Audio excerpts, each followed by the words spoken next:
गठन किए, जिस पार्टी का नाम है जन सुराज।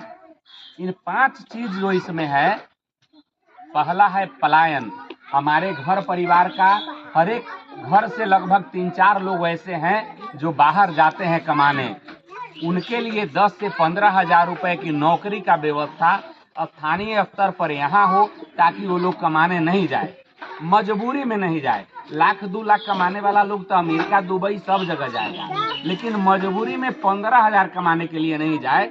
यह पहला जो वादा है कि इसकी व्यवस्था यहाँ होगी। दूसरा है वृद्धा पेंशन। आपको मिलता है वृद्धा पेंशन?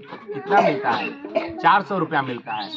जहिया 40 रुपये सरसों तेल था, उस समय भी 400 मिलता था, आज भी 400 ही मिलता है। महंगाई धरती से आसमान छू गया। जिस चीज को आप 2 रुपया में खरीदते थे, आज 20 से 30 रुपया में खरीदते हैं, लेकिन वृद्धा पेंशन 400 का 400 है। देखिए, बड़ा आश्चर्यजनक बात है कि विधायक सांसद के सैलरी में वृद्धि हुआ, उसके सुविधाओं में चौगुना वृद्धि हुआ, लेकिन आपके वृद्धा पेंशन में वृद्धि नहीं हुआ। इसलिए नहीं हुआ कि वो जानता है मनमानी कर रहा है। भाई फिर वोट होता ही जाए, कुछो कह सुन के वोट ले लें, जीत लें, बात खत्म। आपके बात को ध्यान में रखा ही नहीं, आपके समस्याओं को प्राथमिकता नहीं दिया वो व्यक्ति। तो यह 400 को 2000 जन सुराज करेगी, यह दूसरा प्रमुख वादा है। तीसरा, जो हमारे घर में महिलाएं हैं, वो लोग खाना बनाती हैं, बच्चों को खिला के, गार्जियन को खिला के बैठ जाती हैं। उनके पास भी अगर काम होता तो जरूर करती, बैठल न रहती है। दिल्ली में यहाँ से जो परिवार के लोग के ले जा रही, तो वहाँ वो लोग बैठल थोड़े रही चाहिए, महिला भी घर में काम करेगी। वहाँ ये बात है कि महिला को वहाँ सुविधा है काम करने का, वो व्यवस्था है, यहाँ नहीं है। वहाँ तो न है तो मले गाँथ रहा है, लोग जूरे में पिन लगा रहा है, कुछ भी करके वहाँ भी कमा ले रहा है। वो व्यवस्था जन सुराज चाहती है कि यहाँ भी हो। 5 लाख रुपया सरकारी गारंटी पर आपको लोन दिया जाएगा, जिसका 4% सालाना ब्याज लगेगा, और आप लोग उससे काम कर पाएंगे। भाई पैसा मिलेगा मतलब 100 रुपया के 1 साल में मात्र 4 रुपया ब्याज लगेगा, तो कितना फायदा है। अगर किसी साहूकार से लेने जाइएगा तो 60 रुपया 100 का 5 लगेगा 1 साल का। अगर जीविकों के तहत है, जीविका भी बहुत खूब चल रहा है, तो उसमें भी 12 रुपया 1 साल का हो जाता है, इसमें 4 रुपया लगेगा, कितना सस्ता है। तो यह जब होगा तब ना आप लोग कुछ किराने दुकान है, कोनो अलते पौरंगा का दुकान खोल लेगा लोग, या फिर अचार कुछ बना उना करके बेचना शुरू करेगा। तो आपके देख करके दूसरा भी होगा, और आप जब करेंगे तो 4 लोगों को आप भी रोजगार देंगे, आय में वृद्धि होगा। जब घर में 4 गो लोग कमाने लगेगा तो पैसा आएगा, तो खुशहाली तो इसी में आ जाएगा। पैसा नहीं आता है तबे न दिक्कत है। चौथा बात है कि जो 15 साल के कम उम्र का जो बच्चा है, जिसे हम सरकारी स्कूलों में पढ़ने के लिए भेजते हैं, तो वहाँ की शिक्षा व्यवस्था उतनी बेहतर नहीं है जितना बेहतर होना चाहिए था।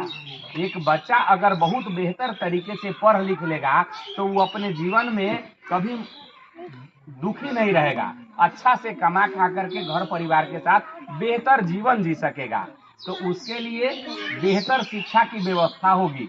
जब तक वो व्यवस्थाएं स्कूलों में बेहतर नहीं हो पाती हैं, तब तक आप अपने बच्चे को किसी सरकार प्राइवेट स्कूल में भेजेंगे तो उसका जो फीस है, उसका जो पैसा है, वह जनसुराज सरकार देगी।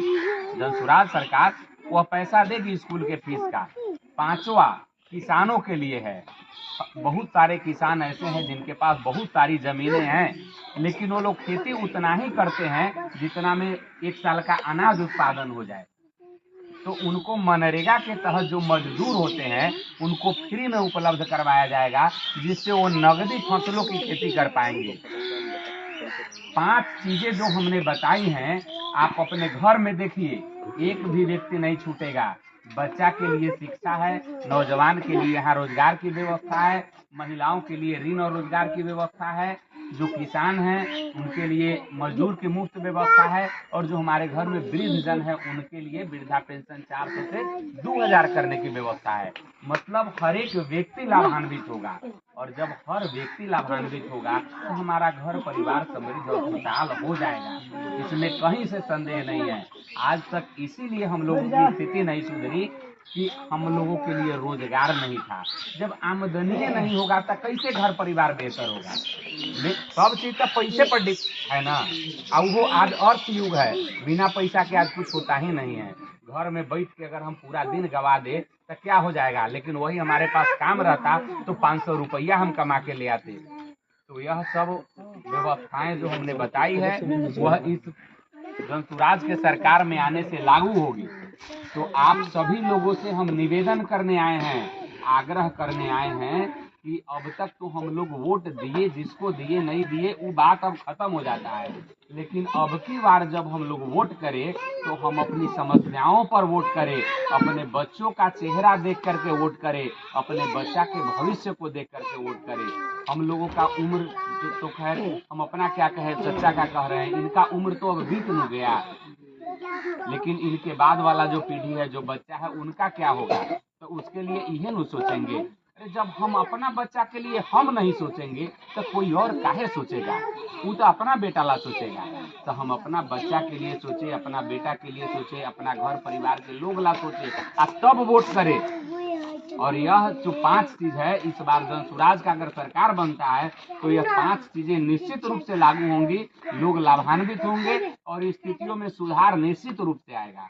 तो आप सभी लोगों से निवेदन है कि विधानसभा, यहाँ की विधानसभा से, शिवहर विधानसभा से यहाँ के जनसुराज प्रत्याशी भी चुनाव लड़ेंगे। आप लोग बहुत सारे लोगों को वोट दिए ही हैं, एक बार हमें भी मौका दीजिए, हमारे पार्टी को समझिए।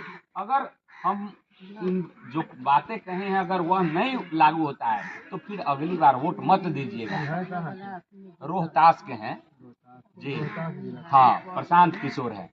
तो इनका चुनावी प्रबंधन का ही काम रहा है और बिहार की स्थितियों को देखकर इन्होंने निर्णय लिया है कि बिहार का व्यवस्था परिवर्तन हो। हमारा अतीत बड़ा गौरवशाली रहा है, यहाँ बहुत बस यही बात है, हम लोग अच्छा के लिए करेंगे। हमारा स्थिति में सुधार होना चाहिए। हमारा जाति के नेता बन जाए और हमारा घर में चूल्हा न जले तो वो जात के नेता से क्या मतलब है? हमको तो उससे मतलब है जो हमारे रोजी रोटी का व्यवस्था करे, रोजगार का व्यवस्था करे, हमारा बच्चा के शिक्षा की व्यवस्था करे। तो यह सब जनसुराज में आएगा। और आप सभी लोगों से मेरा निवेदन है कि सुन के मत चले जाइएगा, इसको याद रखिएगा, आप अपने से जुड़े लोगों को बताइएगा। व्यवस्था परिवर्तन एक वो घड़ी का खेल नहीं है, 1 मिनट में व्यवस्था परिवर्तन नहीं होता है, इसके लिए समय लगता है, इसके लिए संघर्ष मांगता है और हर एक व्यक्ति का जिम्मेवारी है। बिहार सिर्फ प्रशांत किशोर का जिम्मेवारी नहीं हो सकता है, प्रशांत किशोर का बिहार अकेले नहीं है, बिहार आपका है, बिहार हमारा है, हम सभी का बिहार है। तो हमारी भी जिम्मेवारी बनती है, हम अपने जिम्मेवारी से भागेंगे तो हमारी स्थितियों में सुधार नहीं आएगा। हम अपने जिम्मेवारी को समझेंगे, उसका कर्तव्य हमारा है कि हमारा बिहार कितना बेहतर हमसे हो सकता है। भाई चींटी अपने से भारी है, हाथी अपने से भारी है। प्रशांत किशोर पूरे बिहार का मुहिम लेके चल सकते हैं, उसके पास इतना संसाधन और समय सामर्थ्य है। हमारे पास शिवहर का था तो हम शिवहर के लेके चल रहे हैं, आपके पास इस गली मोहल्ला का, इस वार्ड का, इस पंचायत का है, तो आप इसका भी बीड़ा उठाइए। किसी एक के भरोसे बिहार को नहीं छोड़ा जा सकता है। जब तक हर एक व्यक्ति यह नहीं समझ लेगा कि मैं प्रशांत किशोर हूँ, मैं बिहार हूँ, मुझे बिहार की व्यवस्था सुधारनी है, बदलनी है, तब तक यह मुहिम सफल नहीं हो पाएगा। और जब आप मान लेंगे कि व्यवस्था परिवर्तन इस बार हम करेंगे तो इसको कोई रोक भी नहीं पाएगा।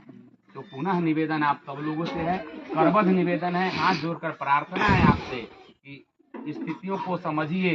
अगर हम आज नहीं अपने लिए, अपने बच्चों के लिए जागेंगे तो फिर वही स्थिति हमारे बच्चों का होगा जो हमारे दादा चाचा पिताजी का हुआ है। घरे मतलब छठ और दिवाली में आए हैं, बाकी का 12 महीना में 11.5 महीना बाहरे रहे हैं, 15 दिन यहाँ आए हैं, मेहमान की तरह आए हैं और चले गए हैं। हमने वह जीवन नहीं जिया जिसका नाम सुनते हैं कि परिवार के साथ लोग जीता है। यह सब यही समय है इस बात को समझने का और इस बदलाव के लिए आगे आने का। आप लोग आएंगे, आप लोग समर्थन करेंगे, प्रशांत किशोर को आशीर्वाद देंगे, सहयोग देंगे, तो निश्चित रूप से व्यवस्था परिवर्तन होगा और निश्चित रूप से हमारा गांव, हमारा परिवार, हमारा समाज, हमारा बिहार समृद्ध और खुशहाल होगा। पुनः आप सभी को प्रणाम करते हुए निवेदन करते हैं कि यह जरूर समझिए इस बात को। हम लोग आपको, आप बड़े भाई हैं, आपको बताते हैं, आप लोग अगर सोशल मीडिया से जुड़े हैं तो इस बात को समझते होंगे। जन सुराज तो अभी पार्टी बनी है, तो इसके साथ हम लोग बिहार परिवर्तन के लिए जुड़े हैं, लेकिन इससे पहले 2014 से पहले हम लोग शिवहर के व्यवस्था परिवर्तन के लिए हमेशा से प्रयासरत रहे हैं। जब वहाँ सरकारी अस्पताल बन के तैयार था, सरोजा सीताराम अस्पताल, उसमें इलाज नहीं हो रहा था, डॉक्टर नहीं थे, व्यवस्थाएं नहीं थी, तो हम लोगों ने धरना प्रदर्शन किया, आंदोलन किया। हम लोग बहुत सारे जगहों पर जहाँ जहाँ से हो सकता था आवेदन दिया, तब जाकर के वो व्यवस्था चालू हुई। डिग्री कॉलेज चालू हुआ, सरकारी बस चालू हुआ। रेलवे के लिए हम लोग, शिवहर जिला का ऐसा कोई चौक नहीं है जहां जाकर इस तरह का पंपलेट बनवा के नहीं सब बांटे, लोगों को जागरूक नहीं किए, सबको करते आए हैं। तो हम लोग शिवहर के लिए बहुत पहले से सोच रहे हैं। अब यही बात है कि पहले छोटे स्तर पर कर रहे थे, अब व्यापक स्तर पर कर रहे हैं, बिहार परिवर्तन के सहयोगी बन रहे हैं। तो आप लोग भी आइए, आप लोग भी हमारे साथ चलिए, बनिए। क्योंकि हम बहुत नहीं कर सकते हैं तो हम अपनी गांव का तो जिम्मेवारी ले ही सकते हैं, और इतना भी नहीं करेंगे तो हम अपने आने वाली पीढ़ी को क्या जवाब देंगे। हम भी मजदूर, हमारा बच्चा भी मजदूर, ऐसा नहीं होना चाहिए। पुनः निवेदन है, जाइए, प्रणाम जी। हाँ चाची, बोलू बोलू। देखो, बात मन में न दबावे के चाहिए, अगर कोई बात है तो